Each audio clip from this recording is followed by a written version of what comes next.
he is assuming that black people will not go pursue the full 2-hour clip.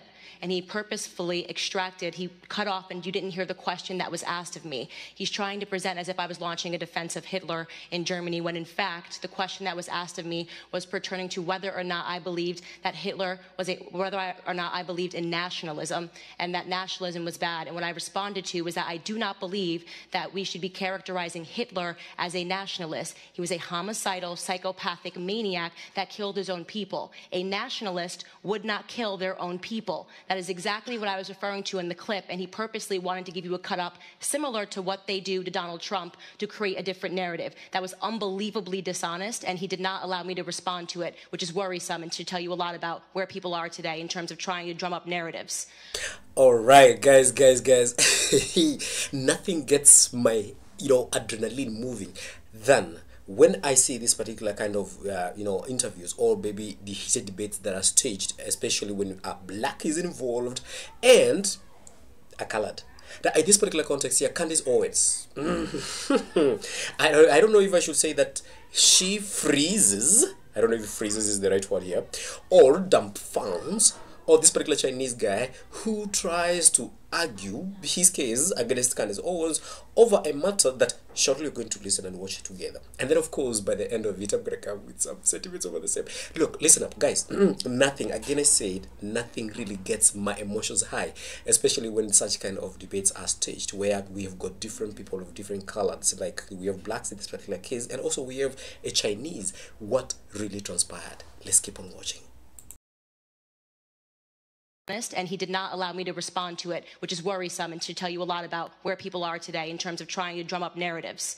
By the way, I would like to also add that I work for Prager University, which is run by an Orthodox Jew. Not a single Democrat showed up to the embassy opening in Jerusalem. I sat on a plane for 18 hours to make sure that I was there. I'm deeply offended by the insinuation of revealing that clip without the question that was asked of me. Thanks, Mrs. Owens, and I yield the remainder of my time. Thank you, Mr. Chair. In congressional hearings, the minority party gets to select its own witnesses. And of all the people that Republicans could have selected, they picked Candace Owens. I don't know Miss Owens. I'm not going to characterize her. I'm going to let her own words do the talking. So I'm going to play for you the first 30 seconds of a statement she made about Adolf Hitler. I agree. I actually don't have any problems at all with the word nationalism. I think that it gets, the definition gets poisoned by elitists that actually want globalism. Globalism is what I don't want. So when you think about, whenever we say nationalism, the first thing people think about, at least in America, is Hitler. You know, he was a National Socialist, but if Hitler just wanted to make Germany great and have things run well, okay, fine. The problem is that he had dreams outside of Germany. He wanted to globalize. He wanted everybody to be German, everybody to be speaking German. All right, so my first question is to Ms. Hirschenoff. Ms. Owens said, quote, if Hitler just wanted to make Germany great and have things run well, okay, fine. The problem is that he had dreams outside of Germany. So when people try to legitimize Adolf Hitler, does that feed into white nationalist ideology? It does, Mr. Liu. I know that Ms. Owens distanced herself from those comments later, but we expressed great concern over the original comments. Great, thank you.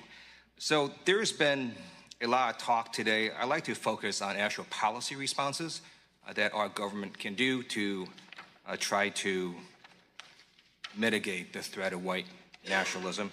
I know that in my district in Los Angeles just last month, 2 swastikas were painted at Pan Pacific Park along with a trail of blood. I met with Jewish constituents in my district who mentioned that at their synagogues, they've all had to increase security. As you know, there is a nonprofit security grant program at the Department of Homeland Security. Do you believe it'd be worthwhile to increase funding to that program? The ADL has, for establishment reasons, First Amendment reasons, been very cautious and wary of government funding to religious institutions. That being said, we well understand the fear and the safety. So I think that is something that has to be done very carefully in terms of one entanglement. I know in the place where in Westchester County where I live, the state and local governments provide a great deal of protection to the synagogue to which I belong. So I do understand, and I would like to work more with Congress, but I want to caution about where we entangle. This is a very difficult thing to do because when we're scared like this, of course we want money. So that is a great point you make, and I want to note that this program would apply to mosques as well as synagogues, so it is not specific to the religion. But it is true, the First Amendment does affect all these issues, including, for example, private sector companies who say whatever it is that they want. Now, I'd like to also talk about a second program, and this was one that I'm going to ask Ms. Clark about, and it has to do with the Trump administration wanting to cut a very specific office called the Community Relations Service Office in the Civil Rights Division of the Department of Justice. Can you first explain to American people what that office does and why it would be a bad idea to cut funding? The Community Relations Service Office is a very critical part of the Justice Department. They are considered the peacemakers. They are the ones who step into communities that are embroiled in the aftermath of a hate incident. They are the ones who you'd want to deploy out to Louisiana, to the parishes where the churches are burning right now. They're the ones that you'd want on the ground right after the Charlottesville hate rally. We are deeply concerned by proposals to cut funding to this office, to shift this office to another part of the agency. It's important that this agency's work be completely non-political, but the very subject matter of this hearing today underscores the urgency of maintaining this office that has been with us for decades. And in fact, one of the reasons this office has worked well is because people who go there and get interviewed, it is not a prosecutorial office, and does that make it easier for people to provide information? That's right. They are the peacemakers. They are the ones who go in and connect with communities that are suffering in the aftermath of a hate incident. They connect with victims of crimes and hate crimes and connect them with services. And most importantly, they're the ones who help to ensure that an incident doesn't escalate and lead to more tension. So we need this agency now more than ever. Thank you, and I yield back. Gentleman from North Dakota, Mr. Armstrong. Thank you, Mr. Chairman, and I would yield my time to Mr. Reschenthaler from Pennsylvania. Thank you. Ms. Owens, I'm sorry. We just started a recording. Would you like time to respond to that? Yes, I think it's pretty apparent that Mr. Liu believes that black people are stupid and will not pursue the full clip in its entirety. He purposely presented an extracted clip. The witness will suspend for a moment. It is not proper to refer disparagingly or to a member of the committee. The witness will not do that again. Witness may continue. Sure, even though I was called despicable. Witness may not refer to a member of the committee as stupid. I didn't refer to him as stupid. That's not what I said. That's not what I said at all. You didn't listen to what I said. May I continue? Please. As I said, he is assuming that black people will not go pursue the full 2-hour clip. And he purposefully he cut off, and you didn't hear the question that was asked of me. He's trying to present as if I was launching a defense of Hitler in Germany, when in fact, the question that was asked of me was pertaining to whether or not I believed that whether or not I believed in nationalism, and that nationalism was bad. And what I responded to was that I do not believe that we should be characterizing Hitler as a nationalist. He was a homicidal, psychopathic maniac that killed his own people. A nationalist would not kill their own people. That is exactly what I was referring to in the clip, and he purposely wanted to give you a cut-up similar to what they do to Donald Trump to create a different narrative. That was unbelievably dishonest, and he did not allow me to respond to it, which is worrisome and should tell you a lot about where people are today in terms of trying to drum up narratives. By the way, I would like to also add that I work for Prager University, which is run by an Orthodox Jew. Not a single Democrat showed up to the embassy opening in Jerusalem. I sat on a plane for 18 hours to make sure that I was there. I'm deeply offended by the insinuation of revealing that clip without the question that was asked of me. Thanks, Mrs. Owens, and I yield the remainder of my time. The economic potential and prosperity of the world, which is the single most significant factor that connects the prosperity of our citizenry worldwide is economic opportunity, and energy drives that. But here you go. Let me just ask you, what would you do? I have 3 questions, so try and keep your answers within 30 or 40 seconds, please. What would you do with petrochemical products? Okay, everything you have, your clothes, your glasses, the car you got her on, your phone, the table you're sitting at, the chair, the carpet under your feet, everything you've got is petrochemical products. What would you do with that? Tell the world. If I had that power in the world, actually, I don't need that power, because what I would do is ask you, sir, from Louisiana. I'm giving you the power. You're presenting. To search you, sir, from Louisiana, to search your heart and understand why the EPA knows that toxic petrochemical facilities are some of the most toxic, polluting facilities in the world and are killing black people throughout Louisiana. Okay, so my first thing would be you to search your heart and ask your God what you are doing to the black and poor people in Louisiana. That would be my first thing to ask. Let's just have one at a time so that we can. It's my time, Mr. Chairman. If I reclaim my time, I shall. I'm going to give this young lady an opportunity. You might not like it, but America needs to hear it. You've got no answer, do you, young lady, about what to do with petrochemical products, so I'll move on. What are you going to do with ocean-going vessels? What do you do with the maritime industry?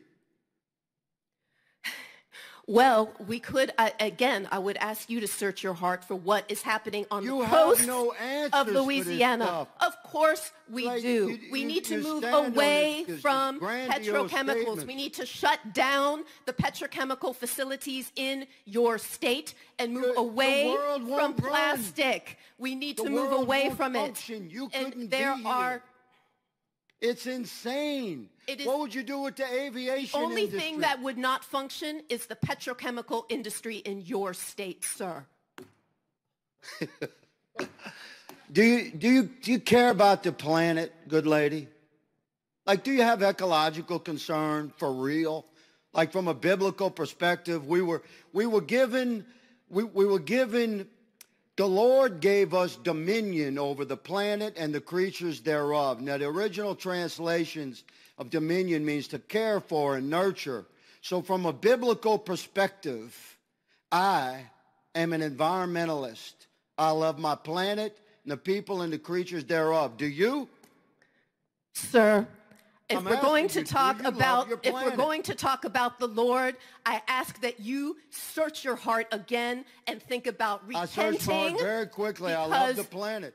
I'm asking you, the fossil fuel industry that owns your state is destroying the earth and the natural world, and that is a fact, sir. You know what you got, young lady? You got a lot of noise, but you got no answers. Mr. Chairman, I yield.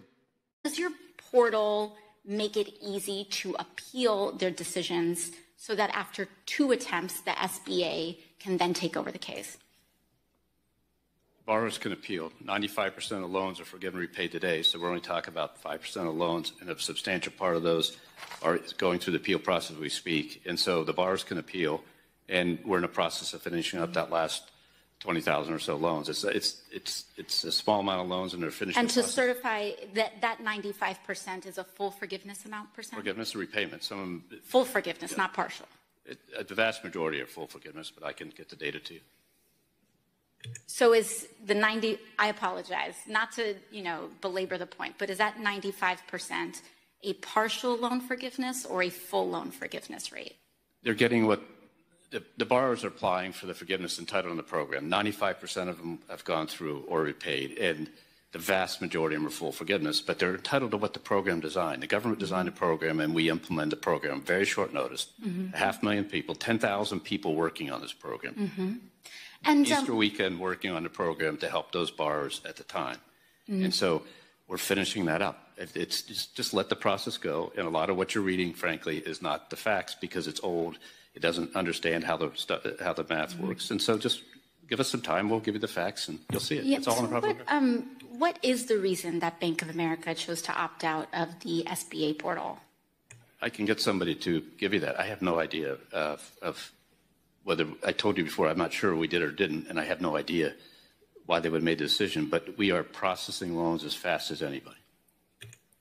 Okay, and I'm sorry, I'm just having a tough time.